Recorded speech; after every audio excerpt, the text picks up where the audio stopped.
Thank you for listening to Depictions Media Radio.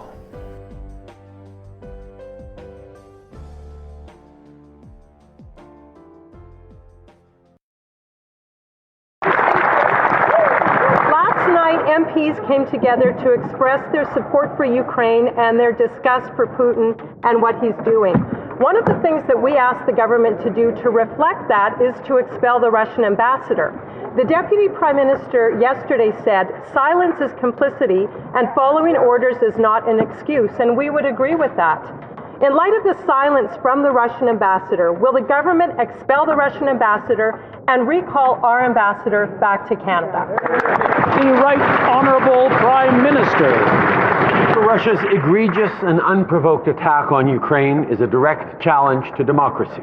It's why the Minister of Foreign Affairs summoned the Russian ambassador to express extreme concern and disagreement with Russia's actions.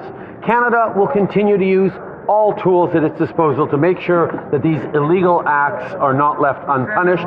The people of Ukraine have the right to their sovereignty and territorial integrity and the right to live free without fear. Honourable Leader of the Opposition. Well, we expect the government to take serious action and expel that ambassador, Mr. Speaker. Speaker, thousands of Ukrainians have fled their country and they are searching for safety. Ukrainians don't want to be permanent refugees. They want to return to their home, a sovereign and democratic Ukraine, but they need protection now. Canada has always been a welcoming place for those displaced by war. Will the Prime Minister commit today to allowing visa-free travel for Ukrainians who are wanting to come to Canada and find a safe haven? The Right Honourable Prime Minister. Canada is steadfast in its support for the sovereignty and territorial integrity of Ukraine. We have been priority processing applications from Ukraine and bolstering operational capacity in the region, which has allowed us to approve more applications from Ukrainian nationals. In addition to establishing a dedicated service channel for Ukraine, inquiries regarding Ukraine are prioritized, and we're continuing to work on more measures as the situation unfolds that will ensure that Ukrainians can flee to safety. The Leader of the Opposition. Well, it's a little hard getting a direct answer from the Prime Minister today. Let's try another question. Safety, security, sovereignty, those must be all top priorities for any government, and it should be Canada's priority, especially now. The longer Canadian oil, gas, and LNG stay in the ground, the bigger Putin's wallet gets. And the more countries like Ukraine and others will continue to be hurt and threatened by Russian aggression. More than ever, the world needs Canadian energy. So I'm going to ask the Prime Minister, will he commit today to changing his political direction, and will he begin to support the extraction and exportation of Canadian oil, gas, and LNG? Honourable Prime Minister. Mr. Speaker, as a government, we have been there for Alberta and Saskatchewan and Newfoundland and Labrador and their energy sectors.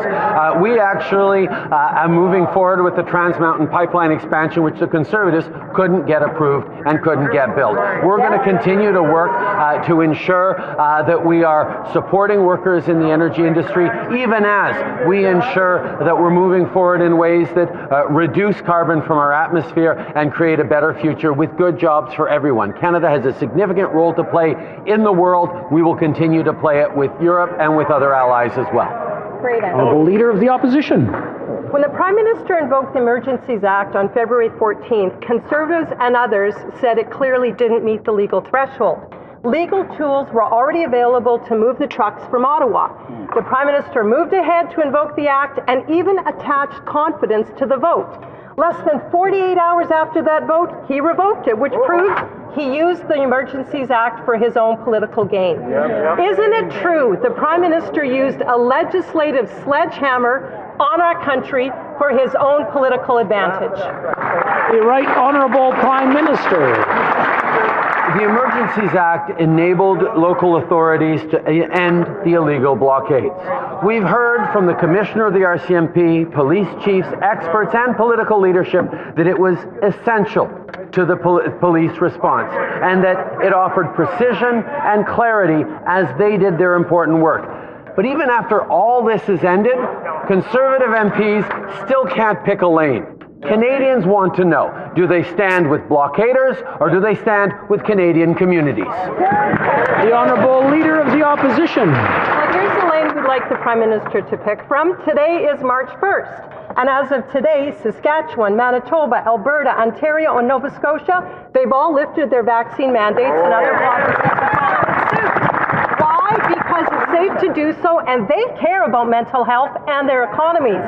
Here at the federal level, we have a Liberal government that is dragging their knuckles because they become so backwards and regressive in their thinking when it comes to the need for restrictions. When will the Liberals come out of the dark ages and see that vaccine mandates are so yesterday? When are they going to remove the federal mandates? The Right Honourable Prime Minister. Speaker, on this side of the House, we ground our decisions in science. We continue to believe that keeping Canadians safe is extremely important, but I will highlight that Canada has made significant movements on restrictions at the borders to enable for more Canadians to travel safely and less onerously when they come home. We will continue to look carefully at what more measures we can lift or move forward on to ensure that Canadians continue to be safe while getting back to the things we love. Canadians expect their governments to keep them safe. That's exactly what we're doing. Hear, hear. L'honorable. The Honourable Member for Belleuil-Chambly. Mr. Speaker, the Russian tyrant's pride appears to have been wounded, and now he is viciously and savagely launching an extreme attack on an innocent population. Canada has placed sanctions on Russia, very severe sanctions, and that's great. And we mustn't allow the Russian tyrant to save face too quickly. Shouldn't the sanctions be kept in place until the very last Russian soldier leaves Ukrainian soil? The Honourable Prime Minister. I'd like to thank my colleague for his question and his position. We fully agree the situation is not just a matter of Ukraine's territorial integrity. It's a question of the rule of law and the principles of the United Nations and its charter. We should be there to support those principles, and we will keep the sanctions in place right up until Russia recognizes and admits they made a huge mistake and withdraws its soldiers from Ukrainian soil. The Honourable Member for Belleuil-Chambly. I appreciate that, Mr. Speaker. Another issue, does the Prime Minister agree that in any circumstance, in particular the circumstances we're witnessing in Ukraine, that it would be irresponsible to use the war and its humanitarian consequences as an opportunity to promote oil exports from Western Canada? The Right Honourable Prime Minister. Mr. Speaker, in Canada, we import negligible amounts of Russian oil and gas, and that was blocked with the sanctions we imposed a few days ago. But the fact is that Europe still relies very heavily on Russian oil and gas, and we, as a world, have to try to offer alternatives to Europe. Alternatives to Russia for Europe. And we know that the global economy has to decarbonize, but we haven't quite got there yet. But we will provide the resources necessary to help our European friends. The Honourable Member for Burnaby South. Ukrainians are facing a disastrous crisis. Canada must stand up to President Putin and his unjust and unprovoked war. The United Kingdom has slapped sanctions on Belarus for its role in this war. Is the Prime Minister also prepared to place sanctions on Belarus? Premier Ministre. The Honourable Prime Minister. Oui, monsieur. Yes, Mr. Speaker. We have announced sanctions on Russia. We did that a few days ago, but we also added sanctions against Belarus. because we know that they've been complicit and even partners in the invasion of Ukraine. So we have put sanctions on the government of Belarus and the oligarchs who have benefited from this situation. We have done that, and we will always look for ways of doing more to punish Belarus for its complicity. Now, a member for Burnaby South. Witnessing a humanitarian crisis unfold in Ukraine. And Canada has to do everything we can in our power to support people in need. One of the things we can do is to support Ukrainians who are seeking refuge in Canada. So will the Prime Minister commit to a simple, straightforward, barrier-free process for Ukrainians who are seeking solace and refuge in Canada? Right Honourable Prime Minister. Mr. Speaker, over the past number of weeks, seeing the terrifying possibility of what has come to pass, we actually been preparing with Immigration Canada and our consular resources to ensure that there are capacities to treat Ukrainian demands, Ukrainian requests much more quickly. We are processing a higher number of visas and permits, and we're looking at creating new programs to further fast-track applications of people who are fleeing from this terrible conflict. Canada will always stand with Ukrainians. Merci, Mr. The Honourable Member for Mégantic-L'Érable. Mr. Speaker, in this crisis, Canadians deserve real answers. When asked if Canada intended to expel the Russian ambassador, the Prime Minister dodged the question. And the same question was asked of the Finance Minister, who said everything was on the table. Well, what is really on the table? For 6 days, Ukraine was under invasion. For 6 days, Putin's regime violated international law. And for 6 days, the Russian ambassador was silently complicit in war crimes. Will the Prime Minister expel the Russian ambassador and recall our ambassador immediately, yes or no? The Right Honourable Prime Minister.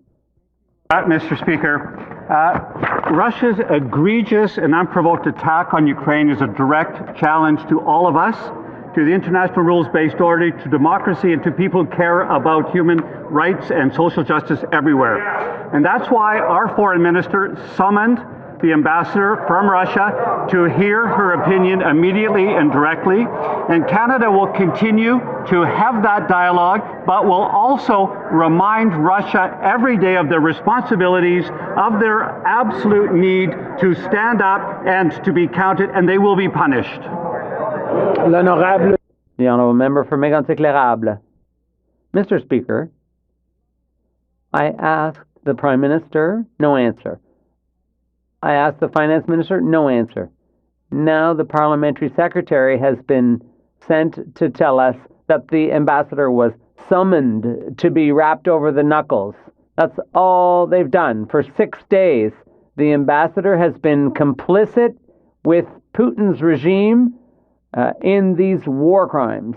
When is the government going to expel the Russian ambassador and recall the Canadian one from Moscow? Thank you, Mr. Speaker.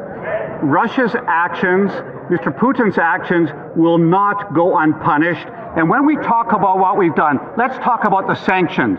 Let's talk about the military aid. Let's talk about humanitarian assistance. Let's talk about standing with the people of Ukraine and doing absolutely everything in our power to make sure that Russia is punished and Russia withdraws immediately, and we have a ceasefire and we have peace. Well, member for Calgary, Forest Lawn.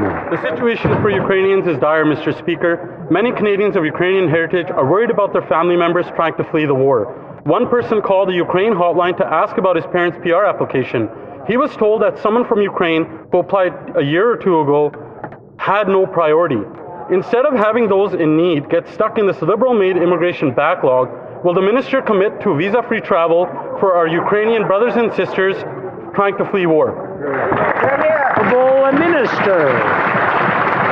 Mr. Speaker, the situation in Ukraine is characterized by unspeakable violence, and we condemn in the harshest terms this war of choice by President Putin. That's why we started preparing more than a month ago by boosting our operational capacity in the region. It's why we extended a dedicated service channel to provide reliable information. It's why we created a new pathway for people who are already in Canada to make it easier to stay and work. And it's why in the very near future, we will have new measures to welcome more Ukrainians who are seeking safety as they flee this war. Canada will be there for Ukraine in its time of need. They deserve nothing less. Member for Calgary Forest Lawn. At the Citizenship and Immigration Committee today, we agreed to pass a motion in support of Ukraine, including calling for a visa-free travel. The Liberals voted against it. All opposition parties are calling on the government to implement visa-free travel for Ukrainians. Despite the security processes already in place for people arriving without visas and at customs, and considering our national security system, why is the Liberal government against visa-free travel for our Ukrainian brothers and sisters fleeing war? The Honourable Minister. Mr. Speaker, I can assure the honourable member that all members of this House and all parties want nothing more than to support Ukraine in its time of need. That's why we've introduced new measures to expedite application processing that have seen 4,000 applications across our lines of business already approved. It's why we've introduced new measures to make it easier to stay.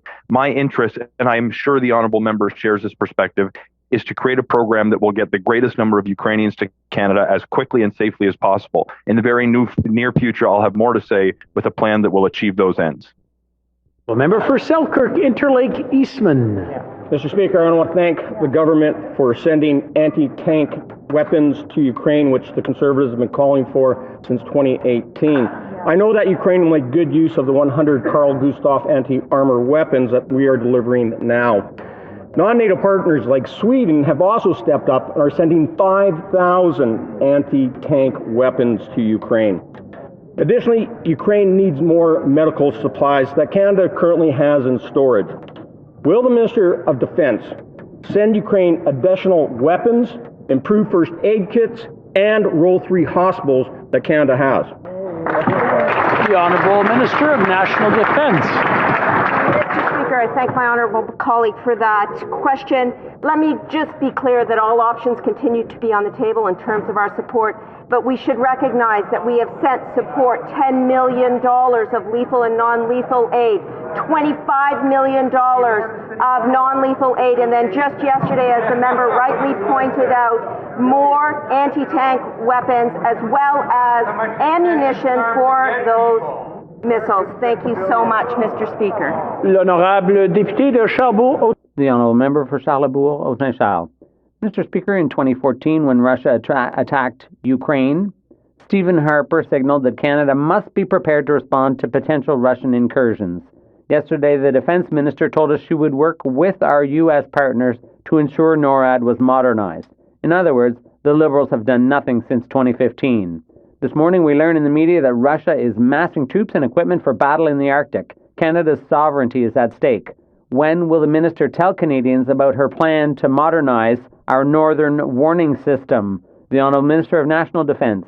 Monsieur le Président. Mr. Speaker, I appreciate the question. Canada will continue to work with its American counterparts, and that is why we have committed $2.5 million by the end of budget 2021 for our efforts. We will continue talking with our partners in the U.S., and we are going to continue protecting our Arctic sovereignty. The Honourable Member for Repentigny. The Conservatives are using the war in Ukraine to sell dirty oil and gas. Their solution is to run pipelines through Quebec to export more fossil fuels to Europe. But the UN Secretary General does not agree. He said that as current events reveal, our reliance on fossil fuels makes the global economy and energy security vulnerable to geopolitical crises. It's time to accelerate the energy transition.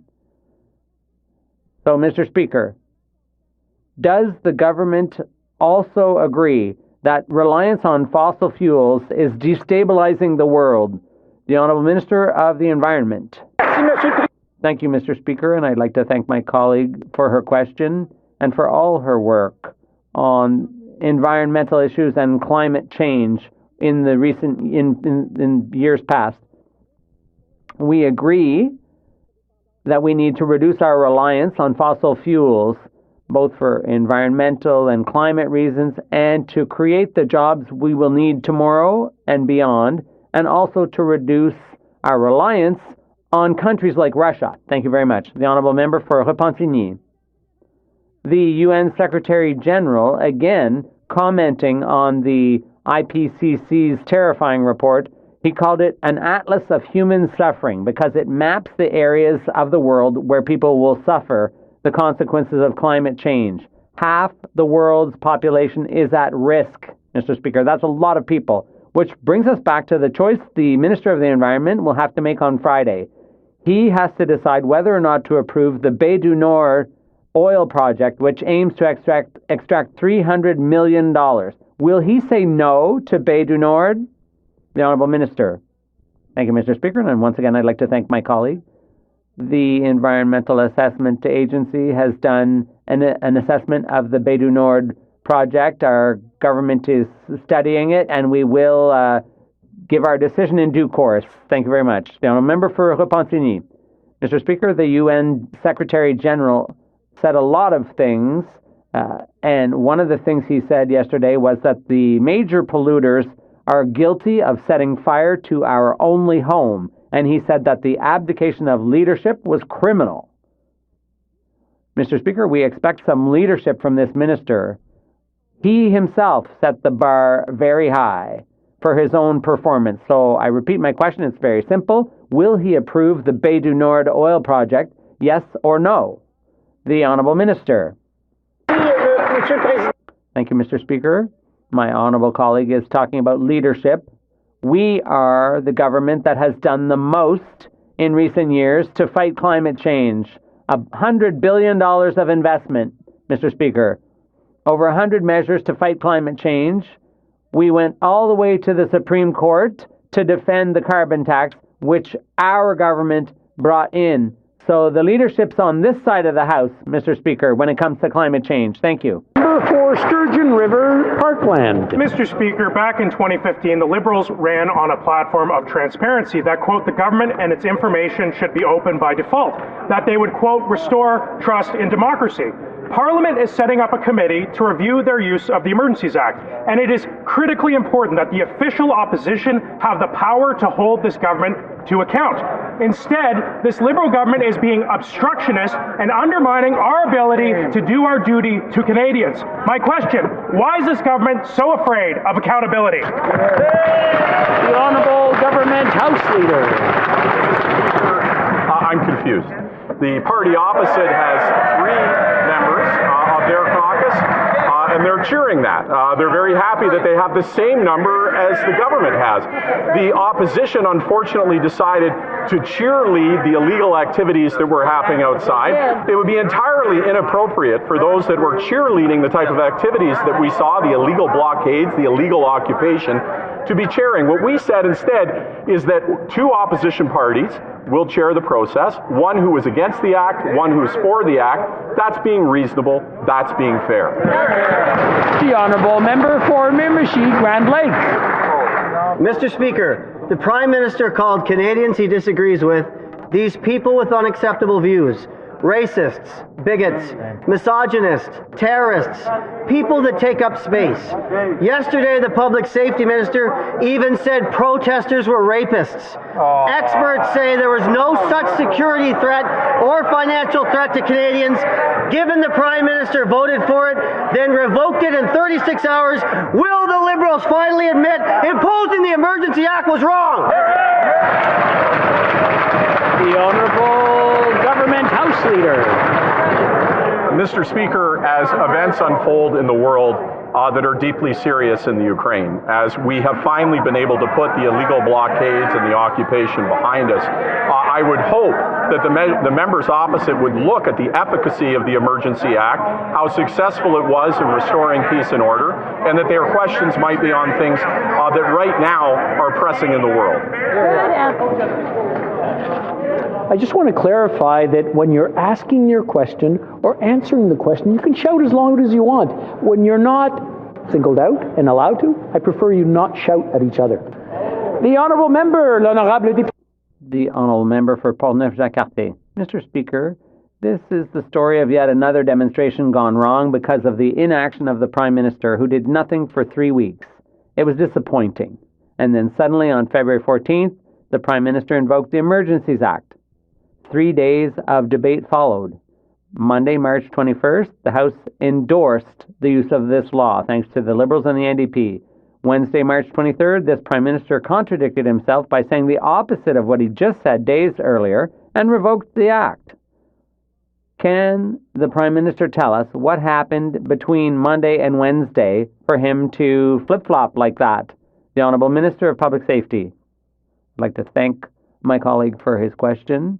Since the beginning of the demonstrations and the illegal blockades, the government took many concrete steps. We added resources and we introduced the Emergencies Act.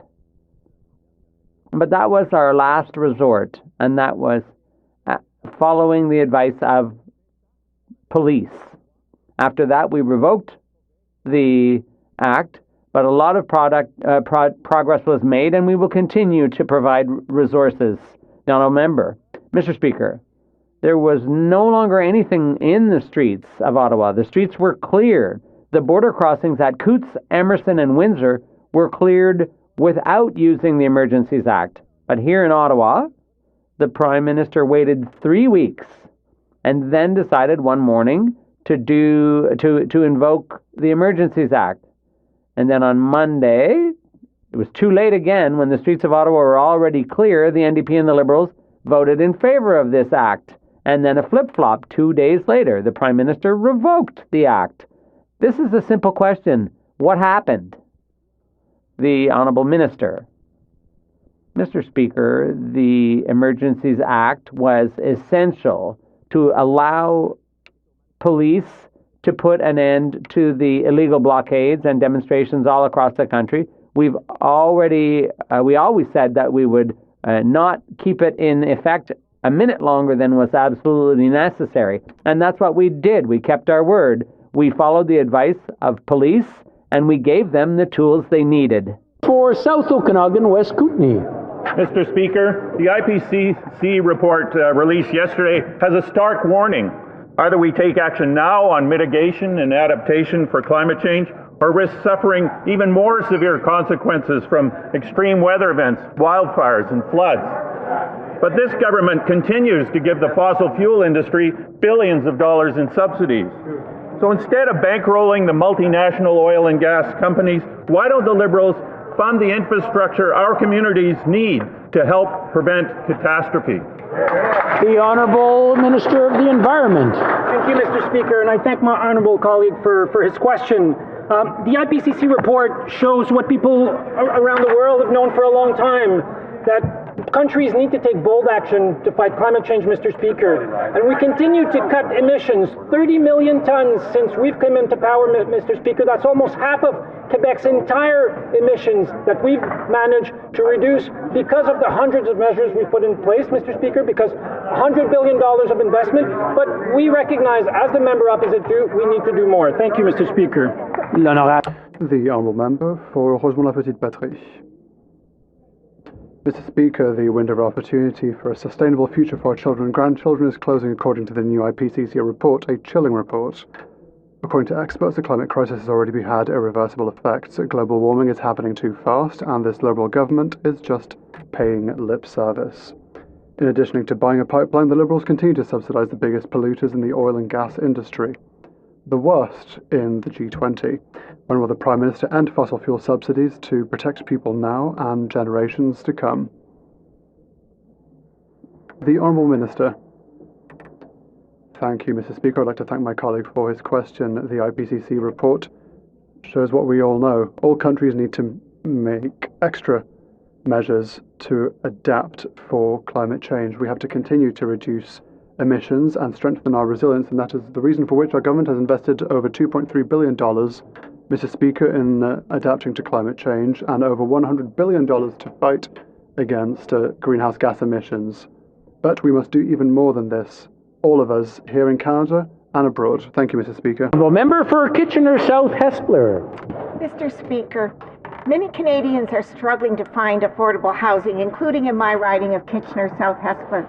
The need for affordable housing has been highlighted during the COVID-19 pandemic. Last week, I had the honor of speaking at a virtual open house for one of our government's Rapid Housing Initiative programs in my riding of Kitchener South Hespeler. Can the Minister of Housing and Diversity and Inclusion please tell this House how our government is building more affordable housing in Kitchener South Hespeler and across Canada? The Honourable Minister for Housing. Mr. Speaker, I want to thank the Honourable Member for Kitchener South Hespeler for her question, but also for her very strong advocacy on the issue of affordable housing. Recently, in the member's own riding, we announced $8.2 million to create 42 new permanent affordable housing units for seniors and women at risk of and, in fact, experiencing homelessness. This is real action. It means 42 Canadians now have the housing that they need and a safe place to call home. This is yet another example of the National Housing Strategy at work in communities from coast to coast to coast, Mr. Speaker. Thank you. The Honourable Member for Calgary-Midnapore. Mr. Speaker, Canadians have been plagued with backlogs throughout this pandemic, everything from immigration applications to GIS payments to parental benefits. Yesterday, the President of the Treasury Board said in the House that 99% of public servants are vaccinated. So I have a simple question for the Minister. How many unvaccinated federal employees did she have to fire to get to 99%? The Honourable President of the Treasury Board. Mr. Speaker, as I said yesterday, vaccines are the best way to bring this pandemic to an end. Public servants stepped up. 99% got their first dose, 98.7% got their second dose. Public servants are responding to the need of making sure Canadians are safe and healthy during this pandemic. Those that need accommodation are being treated, and we will continue to make sure that these public servants are respected. Thank you very much. The Honourable Member for Cypress Hills Grasslands. Mr. Speaker, yesterday in QP, the Health Minister praised the province of Saskatchewan on their COVID-19 efforts. As of Monday, all COVID-19 restrictions have been lifted in my province. Businesses can fully open and smiles can be shared between the people of Saskatchewan once again. Mr. Speaker, Canada has some of the highest vaccination rates in the world. When will the Health Minister follow the lead of the science-backed Provincial Health Authority and lift all federal mandates? The Honourable Minister of Health. Thank you, Mr. Speaker. Gratefulness is the word that comes to my mind. Grateful to the question, obviously. Grateful to our relationship with Minister Merriman and the entire government of Saskatchewan, who've been there to help, as we have, Saskatchewan people to go through this crisis. And grateful to the millions of people in Saskatchewan who have made the right choice and got vaccinated. The Honourable Member for Beauce. Mr. Speaker, in Beauce, we share borders with the United States of America. Mr. Quirion, a constituent in my riding, has informed me of the unfair treatment he continues to receive at the border. His son lives minutes away in the state of Maine, but he is rarely able to visit him because of the current border mandates. He is fully vaccinated, but is still required to take a quick test just to make a one-day visit. The closest place to his son that provides testing is over 1 hour away. When will the government come up with a plan to eradicate these mandates permanently for vaccinated people? The Honourable Minister for Transport. Along, our government will continue to follow the advice of scientists and public health experts. And the good news is that yesterday, Mr. Speaker, we've eased our border measures. That's great news for travelers, great news for the tourism sector, great news for our aviation sector, and great news for communities who are along the borders. Thank you, Mr. Speaker. The Honourable Member for Peterborough-Kawartha. Thank you, Mr. Speaker. I believe the Tourism Association would disagree greatly with that, Minister. An ER nurse messaged me yesterday because she's in isolation. Her ER is desperately understaffed, and she's stuck at home with 0 symptoms because she was randomly selected to do a PCR test at the border on top of the rapid test. Canadians need a plan. They need answers. Provinces across the country are following the advice of medical health officers and dropping mandates. When will our Prime Minister give Canadians a plan and a timeline on when federal vaccine mandates will be dropped? The Honourable Minister of Transportation. Mr. Speaker, Canadians support doing everything we can at our borders to protect the health and safety of Canadians, but also to protect our economy. Prior to yesterday, we were testing all arrivals from non-U.S. travelers to make sure that incomers are fully vaccinated and are not carrying the virus. Yesterday, we changed these measures, Mr. Speaker. We no longer test every traveler because based on the advice we received from our public health experts, and now we're accepting antigen tests for our travelers. That's great news for travelers, Mr. Speaker. L'honorable. The Honourable Member for La Pointe de Lille. Mr. Speaker, we were anxious to read the new bill to modernise the Official Languages Act. Quebec had only one request, that it be left alone to decide on language planning in Quebec. Well, no, Ottawa and the Liberals are meddling again. It is giving precedence to its law so that the application of the Charter of the French language to businesses under federal jurisdiction is optional on a voluntary basis. Why not simply let Quebec's Bill 101 apply in Quebec, as Quebec is asking? The Honourable Minister. Mr. Speaker, I would like to thank my colleague for his question. Protecting French is an absolute priority for our government, and today I had the pleasure and the honour to retable our bill on the modernisation and strengthening of the OLA. We recognise the decline of French in this country and even in Quebec. We seem to have a technical problem. We will see if we can sort it out. In the meantime, I believe that the Minister for Heritage has an answer to the question.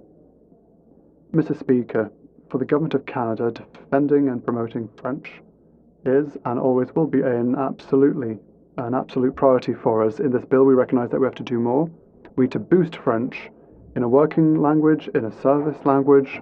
We are doing so not only in Quebec, but throughout the country, and we'll always be here to defend French. The Honourable Member for La Pointe de Lille. Mr. Speaker, the National Assembly is asking for this. The Government of Quebec is asking for this. Imagine, every living former Premier of Quebec is asking for it. Pierre-Marc Johnson, Daniel Johnson, Lucien Bouchard, Pauline Marois, Philippe Couillard, and even the very most liberal Jean Charest is asking for it. Even this House voted in favour at second reading. Only this Liberal government is opposed. Will the Minister amend her bill so that Bill 101 applies to private companies under federal jurisdiction in Quebec? The Honourable Minister for Canadian Heritage. Mr. Speaker, the Government of Canada intervenes within its fields of competence and jurisdiction, seeking to strengthen French for a working language, for a service language, not only in Quebec, Mr. Speaker, but in Francophone communities throughout Canada, because being French is being Canadian. We want to promote French, not only in Quebec, but everywhere. We want more French, we want to speak French, listen to French music, and that's why we're acting, Mr. Speaker. Honourable Member for Simcoe North. Mr. Speaker, according to Angus Reid, 53% of Canadians can't keep up with the cost of living, and things are going to get worse. The next budget will introduce significant amounts of new spending and make inflation worse for Canadian families. And on April 1st, this government is increasing the carbon tax on gasoline by almost 9 cents a litre. Every day, we hear more stories of Canadians telling us they are getting squeezed. Mr. Speaker, when will this government realize it needs to change its course and cancel its tax and spending plans? The Honourable Deputy Prime Minister. The Conservatives continue to talk down the Canadian economy with a false economic narrative. So I am glad to have the chance to share some good news. StatsCan today released our GDP numbers for the fourth quarter. Canada's GDP grew at an annualized rate of 6%. That is the second highest level in the G7, and it beat market expectations. Here, here. The honourable member for Saskatoon West. Mr. Speaker, I asked the Liberals about inflation in Saskatchewan, and the government confirmed the negative impact of inflation on the poverty line throughout my province. In fact, the poverty rate increased 1.2% in Saskatchewan, and it's only going to get worse.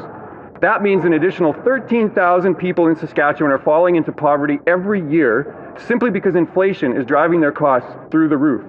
Mr. Speaker, why is this government driving low-income families in Saskatoon West deeper into poverty with their high-spending, high-inflation policies? Honourable Deputy Prime Minister.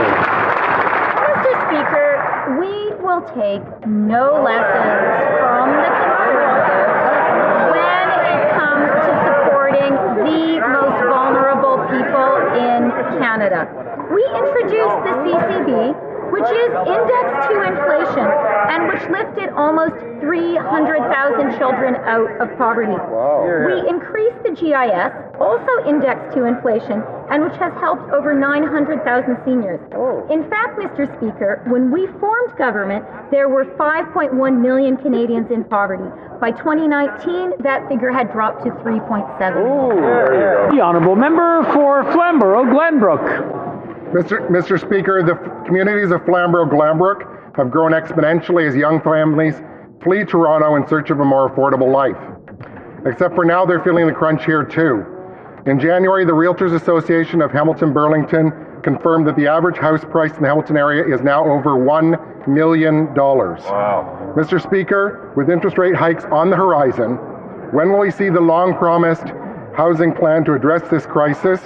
And what hope can this government offer young Canadians that have given up on the dream of home ownership? The Honourable Minister for Housing. I want to thank the Honourable Member for the question, and I encourage him to enable his party to actually vote for the measures that we've brought in place to enable affordability.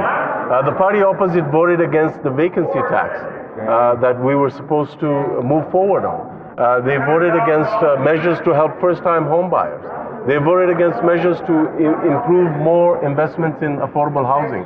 These are the things that we're doing, Mr. Speaker, and we'll continue to not only continue to invest in affordable housing for the most vulnerable, but we'll also continue to put in place measures to encourage more Canadians to turn from renters into homeowners, and I hope the member opposite and his party can support us. The honourable member for Saint Laurent.